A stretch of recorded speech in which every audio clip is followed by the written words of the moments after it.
Hello friends, இன்றைக்கி நம்ம பார்க்க போகிறது ஜாப்பனி அனிமி சீரிஸான ரீ0 starting life in another world season 2 episode 19 தான் இன்னைக்குள்ள வீடியோவில் பார்க்க போகிறோம். உங்களுக்கு இந்த வீடியோ பிடிச்சிருந்தது அப்படின்னா லைக் பண்ணிட்டு அப்படி மறக்காம நம்ம சேனலை சப்ஸ்கிரைப் பண்ணிருங்க. எனக்கு கொஞ்சம் கோல்டு பிடிச்சிருக்கிறதுனால வாய்ஸில் மேபி டிஃப்ரென்ஸ் தெரியலாம்.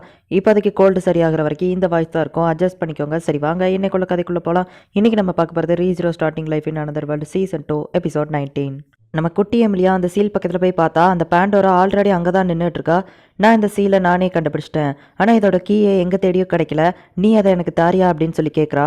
எமிலியா அமைதியாக நின்றுட்டு இருக்கவும், கவலைப்படாத, அவங்க அம்மாக்கோ கியோஸ்க்கோ எதுவுமே ஆகலை, அவங்க 2 பேரும் நல்லா தான் இருக்காங்க அப்படின்னு பேண்டோரா சொல்லவும், அப்போ நீங்கள் எல்லா வேலையும் முடிச்சுட்டா இங்கே இருக்கிற யாருக்கும் எதுவும் ஆபத்தாக விட மாட்டீங்களா அப்படின்னு கேட்கவோ, ஆமாம் உண்மையாதான், எனக்கு இந்த சீலோ சாவியோ கிடச்சிட்டா போதும், நான் போயிருவேன் அப்படின்னு சொல்லிட்டு பேண்டோரா சொல்கிறா.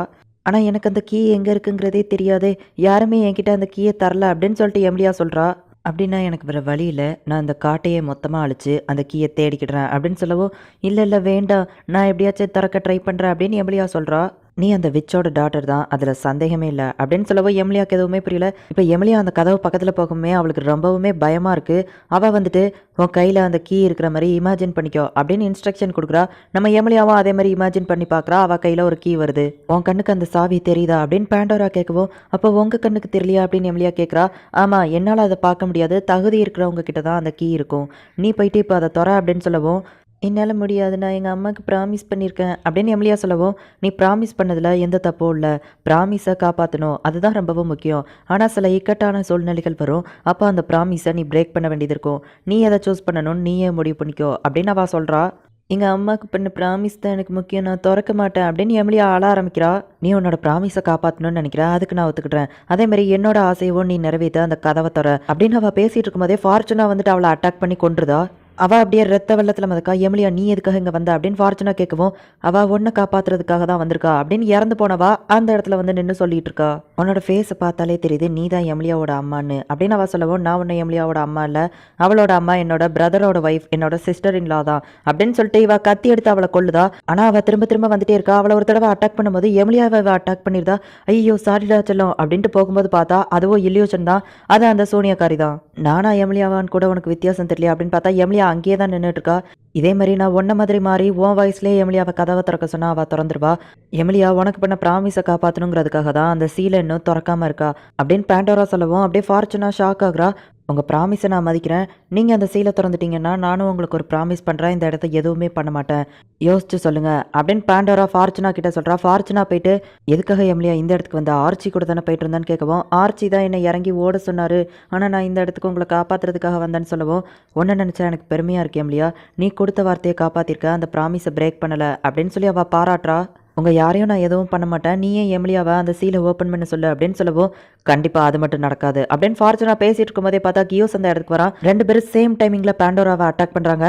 பார்த்தா ஃபார்ச்சுனா இறந்து போயிட்டா. பார்த்தா கியோஸோட அந்த அன்சீன் ஹண்ட் தான் ஃபார்ச்சுனாவை கொண்டிருக்கு. எமிலியாக்கும் ஃபார்ச்சுனாக்கும் எதுவும் ஆக விட மாட்டேன் அப்படின்னு வந்துட்டு கியோஸ் சொல்கிறான். கியோஸோட கண்ணுக்கு அவன் அந்த விச்சை தான் கொன்ன மாதிரி தெரியுது. அதுக்கப்புறமா அவன் கண்ணு அப்படியே கொஞ்சம் கொஞ்சமாக கிளியராக தெரிய ஆரம்பிக்குது. பார்த்தா அவன் கொன்னதே ஃபார்ச்சுனாவை தான். இதுக்கு வாய்ப்பே இல்லை, நான் எப்படி பண்ணலை, ஃபார்ச்சுனா எப்படி இறந்து போனா அப்படின்னு சொல்லிட்டு கியோஸ் அப்படியே ஷாக் ஆகுறான். நீ அவங்களுக்காக தான் அந்த டார்க் மேஜிக்கை எடுத்துக்கிட்ட, அதனால தான் இப்படி நடந்திருக்கு அப்படின்னு சொல்லிட்டு பேண்டோரா சொல்கிறா.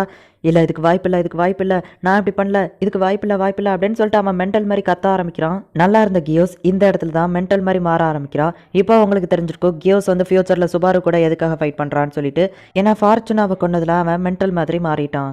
என்னை மன்னிச்சிரு எமிலியா, நான் உன்னை விட்டு போகிறேன், என்னோட பிரதருக்கு கொடுத்த வார்த்தையை என்னால் காப்பாற்ற முடியல, உங்கள் அம்மா என்னை மன்னிக்கவே மாட்டாங்க, ஏன்னா நான் உன்னை இந்த இடத்துல அப்படியே விட்டுட்டு போகிறேன் அப்படின்னு அவள் சொல்லவும், அப்படிலாம் சொல்லாதீங்க, நான் உங்களை மன்னிப்பேன், நீங்கள் தான் என்னை ரொம்பவும் கேரிங்காக பார்த்துக்கிட்டீங்க, நீங்கள் தான் எனக்கு இன்னொரு அம்மா மாதிரி, என்னை விட்டு போகாதீங்க ப்ளீஸ்மா அப்படின்னு சொல்லிட்டு எமிலியா ஆள ஆரம்பிக்கிறா. உயிர் போகிற அந்த கண்டிஷன்லேயும் ஃபார்ச்சுனா எமிலியாவோட தலையில் கை வச்சுட்டு, எமிலியா நீ ரொம்பவே க்யூட்டான பொண்ணு, எனக்கு இந்த உலகத்திலேயே ஒன்றை மட்டும்தான் ரொம்பவே பிடிக்கும் அப்படின்னு சொல்லிட்டு அவள் இறந்து போயிருந்தா. உங்கள் அம்மாவே இறந்து போயிட்டாங்க, நீ அவங்களுக்கு கொடுத்த ப்ராமிஸோ இப்போ முடிஞ்சு போச்சு, இப்போ வச்சு அந்த கதவை திறக்கிறியா, என்ன பண்ண போகிற அப்படின்னு பேண்டோரா கேட்குறா. எமிலியா ஃபார்ச்சுனாவோட ஹேர் கிளிப்பை கழட்டி அவளோட ஹேரில் மாட்டிக்கிடுறா. நீ இறந்து போ அப்படின்னு சொல்லிட்டு அவளோட பவரை யூஸ் பண்ணி அவளை டக்கு டக்குன்னு கொன்னுக்கிட்டே இருக்கா. பொறுமையாரு பேசி தீர்த்துக்கலாம் அப்படின்னு அவள் சொல்லும்போது கூட சாவு சாவு சாவு அப்படின்னு சொல்லி அவளை கொன்னுக்கிட்டே இருக்கா. நீ இப்படி உன்னோட பவரை ஓவரா யூஸ் பண்ணுறது நல்லதில்ல. நான் இன்னைக்கு வந்த காரியத்தை முடிக்காமல் போக மாட்டேன். எனக்கு அந்த சீல் வேணும் அப்படின்னு சொல்லிட்டு அவள் சுற்றி பார்த்தா அந்த இடம் ஃபுல்லாகவே ஒரே பனியாக இருக்குது. எமிலியா டென்ஷன் ஆகி அவள் பவர் கண்ட்ரோல் இல்லாமல் போகிறதுனால அந்த ஃபாரஸ்ட் மட்டும் இல்லாமல் அதில் இருக்கிறவங்களும் சேர்த்து அப்படியே பனிக்குள்ளே உறைஞ்சு போகிறாங்க. இப்படியே போச்சுன்னா நீ ஒரு ஆழ்ந்த தூக்கத்துக்குள்ளே போயிடுவ. இது நல்லதுக்கு இல்லை. நீ என்ன ரொம்பவோ கெட்ட பொண்ணுன்னு நினச்சிட்டு இருக்க. நெக்ஸ்ட் டைம் நம்ம பார்க்கும்போது நீ கண்டிப்பாக என் மேலே கோவமாக இருக்கக்கூடாது. நீ என்னை பற்றி எல்லாத்தையும் மறந்து போயிரு. உன்னோட மெமரிஸ் எல்லாமே உனக்கு தெளிவாகவே இருக்காது அப்படின்னு சொல்லிட்டு அவள் சொல்லவும் எமிலியாவுக்கு எல்லா மெமரிஸும் ஒரு மாதிரி கொலாப்ஸ் ஆக ஆரம்பிக்குது. நெக்ஸ்ட் டைம் நம்ம கூடிய சீக்கிரம் மீட் பண்ணுவோன்னு நினைக்கிறேன் அப்படின்னு சொல்லிட்டு கியோஸ் காதில் போய் ஏதோ சொல்லவும் அவன் பைத்தியக்கார மாதிரி சிரிச்சுக்கிட்டே அவள் பின்னாடி போகிறான். இப்படி தான் எமிலியா அந்த ஃபாரஸ்ட்டில் இருக்கிற எல்லாரையும் ஐஸாக மாற்றிட்டு அவளும் ஐஸ்குள்ளே தூங்க ஆரம்பிச்சிருதா. இப்போ எமிலியாவோட ஃப்ளாஷ்பேக் முடியுது. ஆமாம், அந்த பேண்டோரா பற்றி உனக்கு ஏதாச்சும் தெரியுமா அப்படின்னு சொல்லிட்டு எமிலியா கேட்கவும் அவளை பற்றி எனக்கு உன்கிட்ட சொல்கிறதுல இன்ட்ரெஸ்ட் இல்லை அப்படின்னு சொல்லிட்டு எக்கட்னா சொல்கிறா. ஓ அப்படியா, சரி ஓகே. என்னை காப்பாற்றுறதுக்காக சில பேர் போராடி இருக்காங்க, ஆனால் அது தெரியாமல் நான் அவங்களையும் சேர்த்து ஐஸாக மாற்றிட்டேன் அப்படின்னு எமிலியா வருத்தப்படுறா. உன்னோட இந்த ஃபஸ்ட்டு ட்ரையல்ஸோட மெயின் நோக்கமே நீ உன்னோட பாஸ்ட் லைஃப்பில் செஞ்ச தப்புகளை ஏற்றுக்கிட போறியா இல்லை என்ன பண்ண போகிறாங்கிறதுல தான் இருக்குது. உனக்காக போராடினா உன் மேலே பாசம் வச்சா எல்லாரையுமே நீ ஐஸ் ஸ்டாச்சுவாக மாற்றிட்ட. இதுக்கப்புறம் உனக்குன்னு யாருமே இல்லை. இப்போ நீ என்ன பண்ண போகிற அப்படின்னு எக்கட்னா கேட்குறா.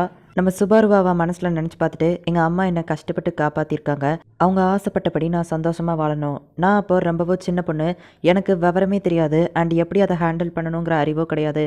ஆனால் அப்படி இருந்துமே எங்கள் அம்மாவுக்கு பண்ண ப்ராமிஸை காப்பாற்றிருக்கேன். அந்த சீலை நான் ஓப்பன் பண்ணவே இல்லை. எங்கள் அம்மா கூட சாகிறதுக்கு முன்னாடி அதுக்காக என்னை பாராட்டினாங்க அப்படின்னு எமிலியா சொல்லவும், ஆனால் உங்கள் அம்மா தான் இறந்து போயிட்டாங்கல்ல, இதுக்கப்புறம் நீ வாழ்ந்து என்ன பண்ண போகிற அப்படின்னு எக்கட்னா கேட்குறா.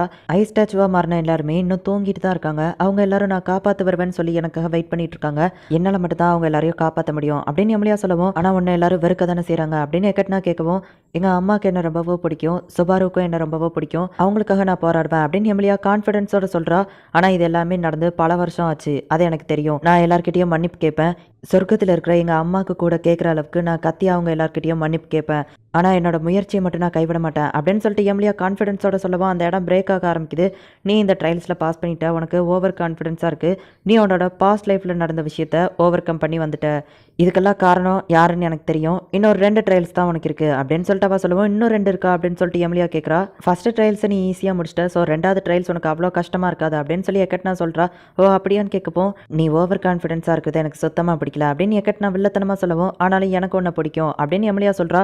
இப்போ அந்த ட்ரையல்ஸில் அவள் பாஸ் பண்ணிட்டா. எமிலியா அப்போ கண்முழிச்சு பார்த்துட்டு, சுபாரு உனக்கு ரொம்ப தேங்க்ஸ் அப்படின்னு சொல்லிட்டு, அம்மா என்னை மன்னிச்சிருங்க அப்படின்னு சொல்லிட்டு ஃபார்ச்சுனா கிட்ட மன்னிப்பு கேட்டு எமிலியா ஆளுறா. இப்போ ஒரு வழியாக எமிலியாவோட ஃபஸ்ட்டு ட்ரையல்ஸ் முடிஞ்சுது. ஓ அப்போ இதுதான் 400 வருஷத்துக்கு முன்னாடி நடந்துச்சா அப்படின்னு சொல்லிட்டு இதை சொன்னதுக்கு ரொம்ப தேங்க்ஸ் அப்படின்னு நம்ம சுபாரு சொல்கிறான். அந்த ஒரிஜினல் ரியோஸோட ஆசை நிறைவேறணும் அப்படின்னு சொல்லிட்டு ரியோஸோ சின்மா சொல்லவும், கவலைப்படாதீங்க அதை நான் பார்த்துக்கிறேன். ராம் நீ போயிட்டு ரியோஸுவை ரெஸ்ட் எடுக்க வச்சு பத்திரமா பார்த்துக்கோ அப்படின்னு நம்ம ஹீரோ சொல்கிறான். ரேமை ஏன்பா தனியாக அவங்க கூட அனுப்பி வச்ச அப்படின்னு கார்ஃபீல்ட் கேட்கவும், ஏன்னா ரேமுக்கு பிடிச்ச ஒருத்தர் கூட தான் நம்ம இப்போ வம்பளுக்க போகிறோம் அப்படின்னு நம்ம ஹீரோ சொல்லவும், என்ன சொல்கிற எனக்கு ஒன்றுமே புரியலன்னு கார்ஃபீல்ட் கேட்குறான். உனக்கு இன்னுமா புரியல, நம்ம ராஸ்வெல்லை மீட் பண்ண போகிறோம் அப்படின்னு ஆர்த்தோ சொல்லவும், கரெக்டாக சொன்னேன் அப்படின்னு நம்ம ஹீரோ சொல்லிட்டு இப்போ ராஸ்வெல்லை மீட் பண்ணுறதுக்காக எல்லாரும் போயிருக்காங்க. ஆமாம் என்ன மேக்கப்லாம் போட்டு ஜம்முன்னு ரெடியாக இருக்கா அப்படின்னு நம்ம ஹீரோ கேட்கவும், நான் ஒரு சண்டைக்கு போகிறதுக்கு முன்னாடி இந்த மாதிரி தான் போவேன் அப்படின்னு சொல்லிட்டு ராஸ்வெல் சொல்கிறான். ஆமாம் எதுக்காக இங்கே வந்திருக்கீங்க அப்படின்னு சொல்லிட்டு ராஸ்வெல் கேட்கவும், உனக்கு இன்னுமா புரியல அப்படின்னு நம்ம ஹீரோ கேட்குறான். நீ இந்த தடவை உயிரோட வந்திருக்கிறத பார்த்தாலே தெரியுது. கார்ஃபீல்ட் வேற ஓம் பக்கம் இருக்கான். ஆனால் இது எல்லாத்துக்குமே காரணம் நடுவில் இருக்கிற அந்த புதுசாக வந்தவன் தான் அப்படின்னு ராஸ்வெல் சொல்லவும், என்னது நானா அப்படின்னு சொல்லிட்டு அவன் கேட்குறான். ஆமாம் ஏன்னா ஒன்னால தான் இந்த சுபாருக்கும் எனக்கும் நடக்கிற சண்டையில் ஏதோ ஒரு பெரிய வித்தியாசம் நடந்திருக்கு அப்படின்னு சொல்லவும், ஆமாம் ராஸ்வெல் நீ கரெக்டாக தான் சொன்ன. நீ என்ன தான் கஷ்டப்பட்டு பக்கவாக பிளான் போட்டாலும் உன்னோட பிளான் எல்லாத்தையும் நான் உடைப்பேன். நீ நினச்சி கூட பார்க்காத இந்த சாதாரண ஆர்த்தோ தான் இந்த தடவை எனக்கு ஹெல்ப் பண்ண அப்படின்னு சொல்லவும், யார் இவன் அப்படின்னு சொல்லி கேட்கவும், என்னோட பேர் ஆர்த்தோ சூவன் அப்படின்னு சொல்லி ஆர்த்தோ இன்ட்ரடியூஸ் ஆகிக்கிடுறான். உன்னை நான் மறக்கவே மாட்டேன்டா அப்படின்னு ராஸ்வெல் சொல்லவும், ஐயோ உங்ககிட்ட நான் இந்த மாதிரி இன்ட்ரடியூஸ் ஆகணும்னு நினைக்கவே இல்லையோன்னு ஆர்த்தோ பயப்படுறான். நான் திரும்பவும் கேட்குறேன், நீங்கள் எதுக்காக வந்த சுபாரோ அப்படின்னு ராஸ்வெல் கேட்கவும், உன்னோட பிளான் எதுவும் ஒர்க் அவுட் ஆகாது, நீ ஒழுங்காக சரண்டர் ஆயிரு அப்படின்னு நம்ம ஹீரோ சொல்கிறான். இந்த இடத்துல இந்த எபிசோட் முடியுது. இதுக்கப்புறம் தான் கதையை சும்மா வேற லெவலில் போகும். ஸோ மிஸ் பண்ணாமல் பார்த்து என்ஜாய் பண்ணுங்கள். அண்ட் உங்களுக்கு இந்த வீடியோ பிடிச்சிருந்ததுன்னா லைக் பண்ணிட்டு அப்படி மறக்காம நம்ம சேனலை சப்ஸ்கிரைப் பண்ணிடுங்க. தேங்க்யூ ஃபார் வாட்சிங். Bye guys. நெக்ஸ்ட் எபிசோடில் மீட் பண்ணலாம்.